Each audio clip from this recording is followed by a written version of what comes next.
तो भगवान कृष्ण कहते हैं कि काम और क्रोध रजोगुण से पैदा हुए हैं और रजोगुण में तो बल बहुत है अर्जुन, और इसीलिए काम और क्रोध बलपूर्वक व्यक्ति को अपनी ओर खींचते हैं। और कैसे हैं?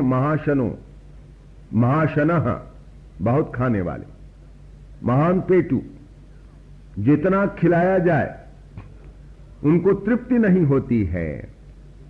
क्रोध भी महापेटू और काम भी महापेटू। महाशनः, मनुष्य का काम, उसकी वासना क्या कभी संतुष्ट होती है?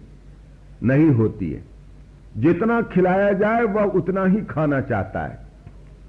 ययाति को यही तो अनुभव हुआ, और अपनी अनुभूति को राजा ययाति ने वाणी दी। आप पढ़ते हैं महाभारत में ययाति की कथा। वृद्धावस्था प्राप्त हो गई, पर भोगों से मन अभी भी विरत नहीं हुआ है, वासना अभी भी प्रबल बनी हुई है। कि अपनी जवानी तुम्हें दे दे तो तुम बदले में उसे बुढ़ापा दे दो, जवानी ले लो और भोग कर सकते हो, और उसकी विधि बता दी जाती है। कथा कहती है कि ययाति पूछते हैं सबसे, मांगते हैं सबसे। उसके 4 पुत्र हैं। बड़े पुत्र से उसका यौवन मांगा। बड़े पुत्र ने कहा कि पिताजी, आपको यौवन मिला था नैसर्गिक रूप से, आपने उसका भोग किया और मैं उसका भोग न करूं, मैं यौवन कैसे दे सकता हूं? दूसरे ने भी यही, तीसरे ने भी यही, पर चौथे ने हर्षपूर्वक अपना यौवन पिता को देकर के बुढ़ापा ले लिया और दोबारा संसार के भोगों में आसक्त हो जाता है ययाति। परंतु फिर भी तृष्णा मिटती नहीं और फिर से बूढ़ा हो गया, पर तृष्णा मिटी नहीं। और तब अनुभूति की वाणी आई। वह अनुभूति की वाणी आप पढ़ते हैं महाभारत में। न जातु कामः कामानाम उपभोगेन शाम्यति हविषा कृष्णवर्त्मेव भूय एवाभिवर्धते यत् पृथिव्याम व्रीहि एवं हिरण्यम पशव स्त्रिया एकस्यापि न पर्याप्तम तस्मात् तृष्णाम परित्यजे या दुस्त्यजा दुर्मति भी या न जीर्यति जीर्यता यो असौ प्राणांतिको रोगा ताम तृष्णाम त्यजतः सुखम। अनुभूति की वाणी। कामनाओं के उपभोग से कामनाओं की शांति नहीं होती है, बल्कि उनका उपभोग करने जाएं तो कामनाएं बढ़ती हैं। उसी प्रकार बढ़ती हैं जैसे घी यदि आग में डाल दिया जाए तो आग बुझती नहीं है, बल्कि भड़क जाती है। मनुष्य सोचता है कामनाओं की पूर्ति कर लूं तो फिर उसके बाद देखो भाई हृदय में कोई वासना नहीं रहेगी, पर वह जानता नहीं है हृदय की वासना और प्रज्वलित हो जाएगी, वासनाएं उसे और जकड़ लेंगी। और ययाति क्या कहता है? कहता है यत् पृथिव्याम व्रीहि एवं हिरण्यम पशु स्त्रिया।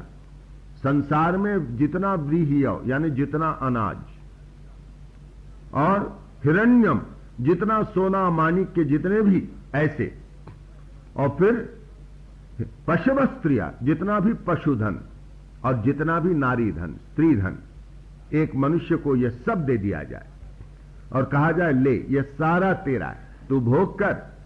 पर ये इतनी सारी चीजें, संसार का सारा अनाज, सारा जिसको कहा गया कि सोने माणिक के हीरे, ये सब पशुधन और स्त्री धन एक व्यक्ति की कामना को भी संतुष्ट करने के लिए पर्याप्त नहीं है। ये सारी चीजें तस्मात् तृष्णाम परित्यजेत, इसलिए तृष्णा का त्याग करना चाहिए। या दुस्त्यजा दुर्मति भी ही या न जीर्यति जीर्यता। यह जो तृष्णा है दुर्मतियों के द्वारा कभी भी त्यागी नहीं जा सकती है। मनुष्य बूढ़ा हो जाता है, तृष्णा बूढ़ी नहीं होती है। ययाति कह रहा है यो असौ प्राणांतिको रोगा, ऐसा जो तृष्णा रूप प्राण का हरण करने वाला रोग है, उस तृष्णा का त्याग करने में ही सुख है। 2 बार जवानी का भोग करने के बाद ययाति के ये ज्ञान चक्षु खुलते हैं। यहां कह रहे हैं महाशनो, यह महाशनः महापेटू है, महापापमा, बड़ा पापी है। किस रास्ते से ले जाएगा? क्रोध हमें कहां ले जाकर के खड़ा करेगा? हम क्या जान सकते हैं? मनुष्य क्रोध में कैसा अंधा हो जाता है। गुरुजन हैं, खड़े हैं सामने, नहीं। यही हमारी मानो मुश्किल है इसके साथ, मानो दोनों रजोगुण से निकले हुए। तो काम और क्रोध की वृत्तियां, तो काम कामना में बाधा पड़ने से ही क्रोध, ये दोनों साथ साथ चलने वाली वृत्तियां हैं कि ठीक है कामना की पूर्ति में बाधा पड़ी कि क्रोध की वृत्ति आ गई। अब कहते हैं इनके कारण क्या होता है, इनके कारण भीतर से जो आवाज आती है वह आवाज दब जाती है। भीतर जो हमारा वह चैतन्य है, जो ईश्वर अवस्थित है, वे ईश्वर दब जाते हैं, वह दिखाई नहीं देता है। अर्जुन ने पूछा था कि कौन हमें ठेलता है, या जो आवाज भीतर की आती है उसको सुनने में बाधक कौन होता है? तो कहते हैं यह बाधक होता है। फिर कहते हैं धूमे नाव्यते वह्निर यथादर्शो मलेन च यथोल्बेनावृतो गर्भस तथा तेन इदमावृतम। यह जो ज्ञान है वह ज्ञान ढका हुआ है। किसके द्वारा ढका हुआ है? काम और क्रोध के द्वारा। यह जो भीतर का ज्ञान है, मनुष्य का विवेक है, वह विवेक ढका हुआ है। यहां पर 3 उपमाएं दी गई। धूमेन आवृते वह्निः एक उपमा, जैसे धुएं से आग ढकी रहती है। दूसरी उपमा यथादर्शो मलेन च, जैसे आदर्श, जैसे आईना, जैसे दर्पण धूल से ढका रहता है। और तीसरी उपमा यथोल्बेनावृतो गर्भः, जैसे जेर से गर्भ ढका रहता है। ये 3 यहां पर उपमाएं दी गई। वैसे ही इस काम के द्वारा यह ज्ञान ढक जाता है, विवेक ढक जाता है। 3 उपमाएं देने की आवश्यकता क्या थी? यह प्रश्न उपस्थित होता है, क्या भगवान यहां पर कोई साहित्य या कोई छंद या काव्य हमारे समक्ष रखना चाहते हैं? यह तो नहीं, यह तो साधनात्मक ग्रंथ है। यहां कोई वे साहित्य का सौष्ठव नहीं दिखाना चाहते हैं कि 3-3 उपमाएं वे प्रदान करेंगे। उपमाओं का एक बहुत महत्वपूर्ण अर्थ है। वह अर्थ क्या है? कहते हैं देखो, यह जो काम है ना, इसी क्रम से मनुष्य को ढकता है, धीरे धीरे अधिकाधिक ढकता जाता है। ये 3 मानो अधिकाधिक ढकने के मानो उदाहरण। पहला क्या है? पहला जैसे धुएं से आग ढक दी जाती है। अब धुएं ने आग को ढक लिया, ठीक है, धुआं आग को तो ढक सकता है पर उसके ताप को नहीं ढक सकता। आप धुएं से भले आग को न देख सकें पर आग के ताप का अनुभव कर सकते हैं। तो काम की जो पहली अवस्था व्यक्ति के जीवन में आती है, वह भले ही व्यक्ति के ज्ञान को ढक ले, परंतु ज्ञान में जो विवेक का ताप रहता है उसको वह ढांक नहीं पाता है। यह काम, और इस स्थिति में मनुष्य बचने में समर्थ होता है, काम के चंगुल से अपने को छुड़ा ले सकता है। यह पहली स्थिति है। तो कह रहे हैं ऐसी स्थिति जब आए तभी व्यक्ति को सावधान हो जाना चाहिए। अरे यह जो धुआं है आग को ढक रहा है, यह काम है, यह मेरे ज्ञान पर आवरण के रूप में छा रहा है, मेरे विवेक को कुंद करने की चेष्टा कर रहा है, पर अभी तक वह विवेक को कुंद करने में समर्थ नहीं हुआ है। यह पहली स्थिति। जैसे धुआं अग्नि के ताप को कुंद नहीं कर सकता, उसी प्रकार काम का जो पहला आक्रमण मनुष्य पर होता है तो वह ढांकता तो है ज्ञान को, पर विवेक को कुंद करने में तब समर्थ नहीं हुआ है। पर दूसरी स्थिति क्या है? यथादर्शो मलेन चो, जैसे आईना, जैसे दर्पण मल के द्वारा, धूल के द्वारा ढक दिया जाता है। अब अगर ढक जाए, प्रतिबिंब दिखाई नहीं देता, हम अपने आप को देख नहीं सकते, न तो यहां पर ताप है, जैसे ताप अग्नि का मिलता है। दर्पण क्या है, किस प्रकार का है, यह कुछ पता नहीं चलता है। तो मानो यहां पर आवरण और मोटा हो गया। तो ठीक ऐसी ही स्थिति काम की होती है। यह दूसरी स्थिति है काम की, जहां पर वह हमारे ज्ञान को पूरी तरह से ढांक लेता है। और तीसरी अवस्था क्या है? जेर, जैसे जेर से गर्भ ढका रहता है। तो काम की ये 3 अवस्थाएं हैं। एक है जिसे हम कहेंगे सूक्ष्म अवस्था, दूसरी अवस्था काम की जो है उसे हम कह सकते हैं स्थूल अवस्था, और तीसरी अवस्था को अति स्थूल अवस्था। ये 3 अवस्थाएं काम की होती हैं। तो काम की जो सूक्ष्म अवस्था है वह कैसी है? उसमें से छुटकारा पा सकते हैं हम। कैसे? जैसे आग धुएं, जैसे धुआं आग को ढांक ले रहा है, वह पहली स्थिति है। काम वहां पर सूक्ष्म अवस्था में है। जब काम स्थूल अवस्था में आता है तो दर्पण की उपमा, और काम जब अति स्थूल अवस्था में आता है तो जेर की उपमा। जेर जैसे गर्भ को ढांक लेता है, पता ही नहीं चलता, गर्भ का आता पता नहीं, कम से कम दर्पण दिखाई तो देता है, ऐसा लगता है कि यहां पर कांच होगा और यहां पर धूल इतनी जमी हुई है, पर जेर और गर्भ का उदाहरण अत्यंत स्थूल, पूरी तरह से ढांक लिया गया है गर्भ उस जेर के द्वारा। तो अति स्थूल अवस्था जब काम की होती है तब कहां विवेक, कहां ज्ञान, सब पूरी तरह से ढांक लिया जाता है। तो यह कहा गया, तो कहते हैं इसके पश्चात आवृतम ज्ञानमेतेन ज्ञानिनो नित्य वैरिणा काम रूपेण कौंतेय दुष्पूरेणा नलेन च। हे कौंतेय, हे अर्जुन, यह जो काम है वह कैसा है? अग्नि के समान है, जो अग्नि कभी भी तृप्त नहीं होती है। जितना भी हम डालें आग के भीतर में, सब कुछ को वह भस्मसात कर देती है, लील लेती है, निगल जाती है। यह काम भी उसी प्रकार का है। कैसा है? दुष्पूर, कभी काम की पूर्ति नहीं हो सकती, अनल के समान। अब कहते हैं फिर क्या करना चाहिए प्रभु? आप कहते हैं कि काम इतना बली, तो फिर इससे हम मुक्त कैसे हों? तो भगवान कहते हैं देखो, वैरी पर तुम आक्रमण करना चाहते हो, वैरी को जीतना चाहते हो, तो तुम्हें पता लगाना पड़ेगा कि अब वैरी रहता कहां है, इसका घर कहां है। जब उसके रहने का स्थान मालूम पड़ जाए तो वहां पर हल्ला बोल दो, आक्रमण कर दो, आक्रमण करके उसका रहने का घर ध्वस्त कर दो, तो बैरी भागेगा तो वह पकड़ में आ जाएगा, फिर तुम उसको मार सकते हो। तो इसलिए अब आगे के श्लोकों में बताते हैं कि काम रहता कहां है, उसका दुर्ग कौन सा है, किला कौन सा है, कहां पर वह काम छिप करके अपना सारा काम करता है। तो कहते हैं इंद्रियाणि मनोबुद्धिर अस्याधिष्ठानम उच्यते एतैर् विमोहयत्येष ज्ञानम आवृत्य देहिनम। इसके अधिष्ठान कहां है, रहने की जगह कहां है? इंद्रियाणि, इंद्रियों में रहता है। और कौन सी जगह है? मन में रहता है। और कौन सी जगह है? बुद्धि में रहता है। एतैर् विमोहयत्येष ज्ञानम आवृत्य देहिनम। कहते हैं यह काम इन सब को मोहित कर देता है, इंद्रियों को मोहित करता है, मन को मोहित करता है, बुद्धि को मोहित करता है। और यह जो देही है, देह का स्वामी, शरीर का स्वामी जो शरीरी है, यह जो जीवात्मा है, उसके ज्ञान को पूरी तरह से ढांक लेता है, ढांक लेता है। तो यह तीनों जगह रह करके अपना काम करता है। भगवान कृष्ण कहते हैं हां, यही काम की तीन अवस्थाएं। जब तक काम इंद्रियों में है तब तक वह सूक्ष्म अवस्था में है, तब वह पकड़ में आ सकता है। हम इंद्रियों का दमन करके इस काम को निकाल सकते हैं, काम का नाश कर सकते हैं।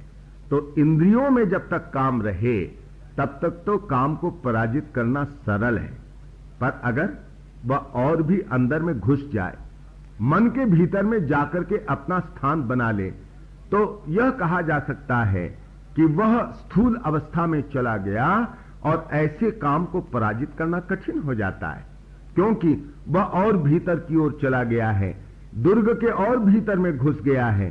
परंतु फिर भी मनुष्य के बचने की आशा है, मन में गया है, तो शम के माध्यम से हम इस काम को पराजित करने में समर्थ हो सकते हैं। इंद्रियों का दमन दम कहलाता है और मन का शमन शम कहलाता है। आप पढ़ा करते हैं साधना के साहित्य में कि कैसे शम दम इत्यादि का महत्व है। तो दम का मतलब जिसके द्वारा इंद्रियों पर दमन प्राप्त किया जाए, शम का मतलब जिसके द्वारा हम मन को निग्रह में ला सकें। तो शम और दम, तो काम जब तक इंद्रियों में है वह उसकी सूक्ष्म अवस्था है। ऐसी अवस्था में हम काम को बहुत शीघ्र पकड़ सकते हैं, उसे पराजित कर सकते हैं, मार दे सकते हैं, पर वह मन में जाकर के घुस जाए तो बहुत परेशानी होती है। ठीक है, फिर भी वहां से हम काम को निकाल सकते हैं शम के द्वारा, पर यदि वह बुद्धि में घुस जाए बहुत कठिन है, बड़ा असंभव सा लगता है। वह बुद्धि में चला गया, अति स्थूल अवस्था में आ गया, तो बुद्धि में उसने घर बना लिया, काम ने अपना वहां पर दुर्ग बना लिया। इसका क्या मतलब है? इसका मतलब यह है जब हम बुद्धि से अपने वासनात्मक जीवन को पुष्ट करते हैं, बुद्धि से हम कहते हैं मैं जो कर रहा हूं वह ठीक है, ऐसी जब हमारी बुद्धि आ जाती है, इसका मतलब है कि काम बुद्धि के भीतर में घुस गया है, और तब तो फिर मनुष्य के बचने की आशा ही नहीं रहती है। तो आप तो देखते हैं, जब तक मनुष्य को ऐसा लगता है कि मैं गलती पर हूं, कहीं पर कोई भूल कर रहा हूं, तब तक उसके सुधरने की संभावना है, उसको सुधारा जा सकता है। पर जिस समय मनुष्य को यह लगे कि मैं कोई गलती नहीं कर रहा हूं, मैं तो ठीक ही वर्तन कर रहा हूं, ऐसे व्यक्ति को सुधारना बड़ा कठिन काम है। यदि असंभव कहें तो भी अतिशयोक्ति नहीं होगी। तो जब काम बुद्धि में घुस जाता है तो बुद्धि फिर पोषण करती है, काम का पोषण करती है, तर्क देती है, मैं जो कर रहा हूं बिल्कुल ठीक है जी, तुम क्या बात करते हो। यह बुद्धि हमारे सामने दलील देती है, वहां पर फिर काम को हराया नहीं जा सकता है। और इसीलिए यहां पर कहा कि अर्जुन तस्मात् त्वम इंद्रियाण्यादौ नियम्य भरतर्षभ पापमानम प्रजह्येनम ज्ञान विज्ञान नाशनम तस्मात् त्वम इंद्रियाणि आदौ नियम्य। भैया सबसे पहले तुम क्या करो, इन इंद्रियों को सबसे पहले नियंत्रण में लाओ। यही सूत्र है उस काम को पराजित करने का, कि इंद्रियों में काम बैठा है तो पहले तो यह करो कि इंद्रियों को अपने वश में लाने की चेष्टा करो, क्योंकि ठीक है काम घुस तो गया है और वह मन को इधर उधर चंचल करने की चेष्टा करता है, और मन में चंचलता आई, मन में वासना की लहर आई, तो मन फिर इंद्रियों को प्रेरित करता है इधर उधर जाने के लिए। तो पहला कार्य साधक का क्या होगा, इंद्रियों पर वह रोक लगाएगा, इंद्रियों को रोकने की चेष्टा करेगा, दम का अभ्यास करेगा। इसीलिए कहते तस्मात् त्वम इंद्रियाणि आदौ नियम्य भरतर्षभ पापमानम प्रजह्येनम ज्ञान विज्ञान नाशनम। यह बड़ा पापी है, ज्ञान और विज्ञान का नाश करने वाला है। ज्ञान और विज्ञान का नाश माने ज्ञान तो समझ में आता है, और विज्ञान का क्या तात्पर्य है। पहली बात, यहां पर गीता में ज्ञान और विज्ञान शब्द का एक साथ प्रयोग हुआ। हम देखेंगे बाद के अध्यायों में ये दोनों शब्द साथ साथ आते हैं, जहां पर भगवान कृष्ण कहते हैं ज्ञानम ते हम सविज्ञानम इदम वक्ष्याम शेषतः, तुझे मैं ज्ञान बताऊंगा और उसके साथ साथ विज्ञान की भी बात तुझसे कहूंगा। ज्ञानम ते हम सविज्ञानम, और उसी प्रकार आप देखेंगे 4-5 स्थानों में ज्ञान और विज्ञान एक साथ चलते हैं। तो अर्थ क्या है, ज्ञान तो हम समझ गए, पर विज्ञान क्या है। आचार्य शंकर कहते हैं अनुभूति संयुक्त ज्ञान, जिस ज्ञान का हमें अनुभव हो गया। एक तो ज्ञान शाब्दिक होता है, वाचिक होता है, हमने किसी से सुना, जैसे सुना, क्या सुना, ब्रह्म सत्यम जगन मिथ्या, ब्रह्म सत्य है जगत मिथ्या है, यह वाचिक ज्ञान है, हमने सुना, एक ज्ञान है। परंतु विज्ञान किसे कहेंगे, जब हम इस सत्य की अनुभूति करते हैं। श्री रामकृष्ण कहते हैं किसी ने दूध के संबंध में सुना है, किसी ने दूध को देखा है और किसी ने दूध को चखा है। तो वे कहते हैं किसी ने सुना है, ठीक है, दूध के संबंध में सुना है, वह एक अज्ञान है। किसी ने दूध को देखा है, जिसने दूध को देखा है वह ज्ञानी है, उसने दूध को देख लिया। किसी ने दूध को चखा है, जिसने दूध को चखा है वह विज्ञानी है। ज्ञानी भी भूल कर सकता है, पर विज्ञानी भूल नहीं करता है। जैसे जिसने दूध को चखा है, उसके सामने आप 3 कटोरी में 3 चीजें रख दें, एक में दूध, एक में मठा, एक में खड़िए का घोल, तीनों देखने में समान हैं। तो जिसने दूध को देखा भर है, हम उससे कहें कि तुम बताओ किस कटोरी में दूध है, वह देख करके नहीं बता सकता। पर जिस व्यक्ति ने दूध को चखा है, उससे यदि कहा जाए कि तुम बताओ किस कटोरी में दूध है, एक को उठा करके चखेगा, कहेगा यह दूध नहीं है, दूसरे करके चखेगा, कहेगा यह दूध नहीं है, तीसरे को उठा करके चखेगा, कहेगा यह दूध है। तो विज्ञानी गलती नहीं करता है। तो ज्ञान विज्ञान नाशनम, कि देखो भाई यह पापी काम ऐसा है, ज्ञान को तो नष्ट करता ही है, और जीवन में जो थोड़ी बहुत अनुभूति हुई है उसका भी नाश कर देता है। तो तू क्या कर, इसका नाश करने के लिए तस्मात् त्वम इंद्रियाणि आदौ नियम्य भरतर्षभ, हे भरतर्षभ, सबसे पहले तू इंद्रियों को अपने निग्रह में ले, दम कर, और फिर उसके पश्चात इंद्रियों को तू निग्रह में ले लेगा तो मन को भी संयत करने में तुझे सहायता मिलेगी और इस प्रकार तू इस पापी काम को मार, यह भगवान कहते हैं। अब प्रश्न उठता है अर्जुन के मन में, ठीक है भगवान, आपने यह तो बताया कि काम की 3 प्रकार की अवस्थाएं, एक सूक्ष्म अवस्था, एक स्थूल अवस्था और अति स्थूल अवस्था। इंद्रियों में जब तक काम है वह उसकी सूक्ष्म अवस्था है और जल्दी से उससे छुटकारा मिल सकता है। और यह जो कहा कि मन में काम जाकर के घुस गया तो वह स्थूल अवस्था में आ गया, कठिनाई से वह पराजित होता है। पर यदि बुद्धि में चला गया तो काम की अति स्थूल अवस्था हो गई, उसको दूर करना अत्यंत ही कठिन है, यह तो मैं मानता हूं। पर मान लीजिए कि कोई इस प्रकार काम के द्वारा, आक्रमण के द्वारा पराजित हो चुका है, परंतु वह काम को पराजित करना चाहता है, कौन सा तरीका है, किस प्रकार से वह अपने आप को साधना में लगाए। तो अंत के जो 2 श्लोक हैं 42वें और 43वें उस साधना का संकेत करते हैं। इंद्रियाणि पराणि आहुः इंद्रियेभ्य परम मनः मनसस्तु परा बुद्धि ही यो बुद्धेः परतस्तु सः एवं बुद्धेः परम बुद्ध्वा संस्तभ्य आत्मानमात्मना जहि शत्रु महाबाहो काम रूपम दुरासदम। यह कहा इंद्रियाणि पराणि आहुः, ये जो इंद्रियां हैं इनको पर कहा है, ऊपर कहा है। किससे ऊपर है इंद्रियां? इस शरीर से। शरीर से ऊपर है इंद्रियां, इंद्रियों से ऊपर है मन, मन से ऊपर है बुद्धि और बुद्धि से ऊपर है वह आत्म तत्व, वह चैतन्य तत्व। तो कहते हैं एवं बुद्धेः परम बुद्ध्वा, तू उस आत्मा की तरफ देख, उस चैतन्य की तरफ देख। भगवान का एक तात्पर्य यह भी हो सकता है कि मैं ही तो तेरे भीतर में, संसार के भीतर में आत्म रूप में विद्यमान हूं, चैतन्य के रूप में विद्यमान हूं। तू उस मुझ विराजित उस आत्म तत्व की ओर तू देख और फिर क्या कर, जहि शत्रु महाबाहो संस्तभ्य आत्मानम आत्मना, अपने द्वारा तू अपना नियंत्रण कर, आत्मा के द्वारा बुद्धि का नियंत्रण कर, बुद्धि के द्वारा मन का नियंत्रण कर, मन के द्वारा इंद्रियों का नियंत्रण कर और इंद्रियों के द्वारा शरीर का नियंत्रण कर। यह क्रम है। मानो अपनी इंद्रियों को जीतने का यह क्रम यहां पर बताया गया है भगवान कृष्ण के द्वारा।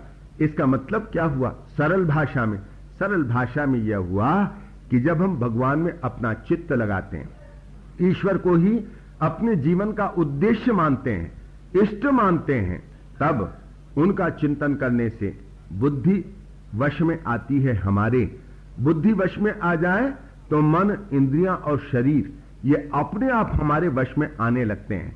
तो यहां पर भगवान कृष्ण ये समाप्त करते हैं इस कर्मयोग नामक अध्याय को यही बता करके। तो हम यह देखते हैं, अर्जुन ने एक प्रश्न पूछा, अर्जुन के प्रश्न का उत्तर भगवान ने दिया और कुछ मूल बातें हमारे सामने रखी। मूल बातें, एक तो यज्ञार्थ कर्म की बात कही, यज्ञ की भावना से जो कर्म होते हैं वे बंधन कारक नहीं होते। फिर उसके पश्चात यज्ञ का तात्पर्य क्या होता है यह बता दिया। यह यज्ञ चक्र है अर्जुन, इस यज्ञ चक्र का पालन जो करता है वह मुक्त हो जाता है, पर जो इस यज्ञ चक्र का पालन नहीं करता है वह अघायु है, पाप का भोजन करने वाला है, इंद्रियों में रमने वाला व्यक्ति है और उसका जीवन वृथा है। यह बता दिया। तू यज्ञ चक्र का पालन कर। संसार में यह यज्ञ चक्र पालित हो चल रहा है, यहां आदान प्रदान ही जीवन का नियम है। तू ईश्वर के साथ जुड़ना चाहता है और इसके लिए उन्होंने जोड़ने का साधन बताया। परमात्मा, परमात्मा से निकले हैं वेद, वेद से निकले हैं कर्म, कर्म से यज्ञ, यज्ञ से पर्जन्य, वर्षा होती है, वर्षा से अन्न होता है, अन्न खाकर के प्राणी पुष्ट होता है, मनुष्य पुष्ट हुआ। अब मनुष्य और परमात्मा दोनों में जो कड़ी अभी छूटी हुई है इसको तू जोड़ और इस प्रकार इस यज्ञ चक्र को पूरा कर। यह मैं कैसे करूं? अर्जुन ने प्रश्न किया होगा, यह कैसे साधित होगा भगवान? तो वह साधने का उपाय बताते हैं। तो कहता है अर्जुन, इसमें तो लगता है कि कोई मुझे बलपूर्वक ठेलता है दूसरे रास्ते की ओर। यह कौन है जो मुझे बलपूर्वक अन्य रास्ते की ओर ठेल देता है? वह काम और क्रोध है अर्जुन। यह काम महापेटू है, महापापी है, इसको तू मार। कैसे मारूं प्रभु? समझ में नहीं आता है। अरे इसका जान देख ले, ठिकाना देख ले, कहां रहता है देख ले। ठिकाना बता दिया, इंद्रिय में, मन में कैसे बुद्धि में घुसता है, इसी क्रम से घुसता है, तो इंद्रियों में घुसता है, वहीं पर पकड़ ले। अगर वहां समर्थ नहीं हुआ, मन में गया तो वहां पर तू हमला कर दे। इस प्रकार तू उसे जीतने की चेष्टा कर। और बुद्धि में अगर चला गया हो भगवान, काम की अति स्थूल अवस्था आ गई हो, तो कहते हैं प्रभु तू आत्मचिंतन कर, प्रभु का चिंतन कर, उनके प्रति तू समर्पित हो। प्रार्थना के द्वारा तू प्रभु को कृपा करने के लिए, पसीजने के लिए प्रार्थना कर, और इस प्रकार प्रभु की कृपा प्राप्त कर। वे ही तेरी बुद्धि का शोधन करेंगे, तेरे भीतर बल देंगे। वे प्रभु धीरे धीरे इसी क्रम से तेरे जीवन से काम का विनाश करेंगे, ताकि तू ठीक ठीक कर्मयोग का पालन करने में समर्थ होगा, यज्ञ चक्र को पूरा करने में समर्थ होगा। वह जो कड़ी छूटी हुई है, उस कड़ी को जोड़ने में तू समर्थ होगा। यह कर्मयोग का आशय है जो आपके समक्ष हमने रखा है। ये 3 दिन का प्रवचन हर वर्ष की भांति इस वर्ष भी आपके सामने रखा गया। अत्यंत यह अवसर आता है, एक आनंद का अवसर मेरे लिए भी, आप सबसे मिलने के लिए भी। तो यह जो आयोजन हुआ है, आप जानते हैं संगीत कला मंदिर की ओर से माननीय सौभाग्यवती सरला जी आयोजन करती हैं, भाई बसंत कुमार जी रुचि लेते हैं, यह सब होता है। आप सब आते हैं इतनी संख्या में, इसका लाभ लेते हैं। तो मैं संगीत कला मंदिर को धन्यवाद देता हूं जिन्होंने यह आयोजन किया और आपके समक्ष अपने विचारों को रखने का मौका मुझे दिया। प्रभु के चरणों में आप सबके लिए मंगल कामना करता हूं। यह जो चिंतन चला है, यह चिंतन आपके भीतर में भी चले, इस दृष्टि से आप गीता को देखें। और मैं तो कहा करता हूं, यह भगवान श्री कृष्ण का वांग्मय रूप है। यह मात्र एक किताब नहीं है जो 10 पैसे में मिलती है, यह है उनका वांग्मय रूप। उन्होंने जो कुछ कहा है वह प्रभु का वांग्मय रूप है। इस दृष्टि से इसका चिंतन और ध्यान हमारे भीतर में प्रभु को ही स्थापित करता है। और जो तत्व अर्जुन को देना चाहते थे अर्जुन के माध्यम से हम सबको, वह तत्व हमारे भी भीतर में रिसने लगता है उन्हीं की कृपा से। तो उनकी कृपा हम सब पर हो, यह मंगल कामना करता हुआ एक बार पुनः आप सबको धन्यवाद देता हुआ अपनी वाणी को विराम देता हूं। हरिओम तत्सत।